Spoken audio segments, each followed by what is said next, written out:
Blitz da lei seca. Para muita gente, só de ouvir essas palavras já dá um frio na espinha. E quando o bafômetro aparece, a pergunta é uma só: soprar ou recusar? Essa é uma daquelas decisões de segundos que pode ter consequências enormes. E hoje, a gente vai analisar cada detalhe para entender qual é a melhor estratégia nesse momento tão tenso. Tenta imaginar a cena: luzes piscando, o trânsito parando e o agente se aproximando do carro. E na mão dele, o famoso aparelho. E agora? O que fazer? É uma decisão que precisa ser tomada ali, na hora, e as opções podem parecer bem confusas. Essa dúvida bate forte, mesmo em quem acha que bebeu muito pouco. Para a gente entender essa escolha direitinho, vamos seguir um roteiro bem claro. Primeiro, a gente vai entender o cenário da Blitz. Depois, vamos explorar os dois caminhos possíveis, o de soprar o bafômetro e o de se recusar a fazer o teste. Na sequência, vamos colocar as penalidades lado a lado para comparar. E, por fim, vamos falar sobre o direito de recorrer. Tudo pronto? Então, vamos lá. Pois é, a blitz da lei seca é um momento de pura apreensão. A incerteza do que o aparelho vai mostrar, mesmo depois de uma cervejinha só, cria um dilema gigantesco. Afinal, uma coisa é a pessoa se sentir bem, outra, completamente diferente, é o que o bafômetro vai registrar. E o que bota mais lenha nessa fogueira da tensão é isso aqui. A nossa legislação de trânsito não brinca em serviço. A tolerância é basicamente zero. Não existe uma quantidade segura. Qualquer valor que o aparelho detectar acima da margem de erro já é o suficiente para configurar a infração. Ok, então vamos analisar a primeira escolha. A pessoa concorda em fazer o teste. A partir do momento do sopro, o resultado vai levar a uma de 3 situações. Elas vão desde um boa noite, pode seguir, até uma acusação de crime.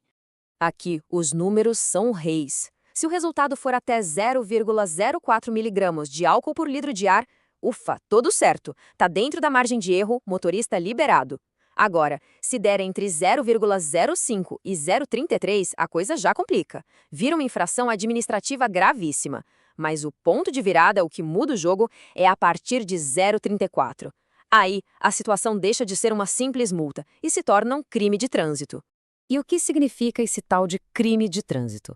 Olha, aqui o buraco é muito mais embaixo. A gente não está falando só de multa e de ficar sem a carteira de motorista, não. Estamos falando de um processo criminal com a possibilidade real de detenção de 6 meses a 3 anos e de ficar com o nome sujo, com o registro criminal. É, de longe, o pior cenário de todos. Bom, diante desse risco enorme de uma acusação criminal, aparece a segunda opção: recusar o teste. E é fundamental entender que isso não é um ato de rebeldia, não é desacato. É uma escolha que a lei permite e que, na verdade, pode ser vista como uma estratégia de defesa. E aqui vem a informação que, para muita gente, é um verdadeiro choque. Recusar o bafômetro, lá pelo artigo 65A do Código de Trânsito, gera, pasmem, exatamente as mesmas punições administrativas de quem sopra e tem um resultado positivo para a infração no artigo 655. A multa é a mesma, o tempo de suspensão da carteira é o mesmo. Idêntico. Ué, mas por que pode recusar? A resposta para isso está na nossa Constituição Federal. É um princípio sagrado do direito. Ninguém é obrigado a produzir provas contra si. É exatamente o mesmo direito que permite que uma pessoa fique em silêncio num interrogatório, sabe? A lógica é a mesma. Então, o pulo do gato é justamente este. Se não tem sopro, não tem medição. Não existe um número exato para dizer qual a concentração de álcool. E sem esse número, a principal prova que poderia levar a uma condenação por crime de trânsito simplesmente não existe. A recusa impede que essa prova seja criada. Certo. Vamos agora colocar essas duas escolhas, esses dois caminhos, um do lado do outro. É agora que a diferença estratégica entre eles vai ficar absolutamente clara. É aqui que a gente entende o peso da decisão. Esse quadro aqui resume tudo perfeitamente. Dá uma olhada. Nas duas situações, a consequência administrativa é um espelho, multa pesada e suspensão por 12 meses. Mas a grande virada, a diferença crucial, está na última coluna. Risco criminal? Só quem sopra o bafômetro corre o risco de uma acusação de crime. Quem recusa, elimina esse risco da equação. E só para a gente ter uma ideia do tamanho da pancada no bolso, o valor da multa é esse aí. Quase R$3.000. É uma infração gravíssima com fator multiplicador de 10 vezes. E lembrando, esse valor salgado vale tanto para quem sopra e dá positivo, quanto para quem se recusa a soprar. E além da grana, tem o tempo. 12 meses. É um ano inteiro sem poder dirigir.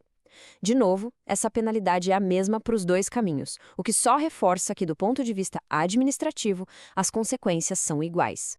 E a dor de cabeça já começa ali na hora da blitz. Não importa qual foi a escolha, a CNH é recolhida na hora e o carro fica retido. Ele só sai de lá se aparecer um outro motorista habilitado e, claro, sóbrio, que passe no teste para poder levar o veículo embora. Mas seja qual for a escolha feita ali na blitz, a história não acaba por ali. A pessoa que foi autuada tem o direito garantido de se defender, de contestar aquela penalidade. Vamos dar uma olhada em como isso funciona. Geralmente, a defesa vai focar em questões técnicas, em detalhes, coisas do tipo: o bafômetro estava com a calibração do Inmetro em dia? O agente preencheu a autuação direitinho, sem deixar faltar nada? O procedimento da abordagem seguiu todas as regras? As notificações da multa chegaram nos prazos que a lei manda? Qualquer falha nesse processo pode ser motivo para anular a penalidade toda. E, se o recurso não der certo e a punição for mantida, depois de passar os 12 meses de suspensão, ainda tem um último passo. É preciso fazer um curso de reciclagem e passar em uma prova teórica para só então poder ter o direito de dirigir de volta. E no final das contas, a decisão na blitz da lei seca se resume a um cálculo estratégico de risco. De um lado, ao recusar, se tem a certeza de uma punição administrativa pesada, mas previsível. Do outro, ao soprar, existe a chance de ser liberado, mas também o risco de uma condenação criminal. A grande questão é sempre essa. Numa situação que já é complicada, qual dos caminhos oferece a melhor forma de minimizar os danos?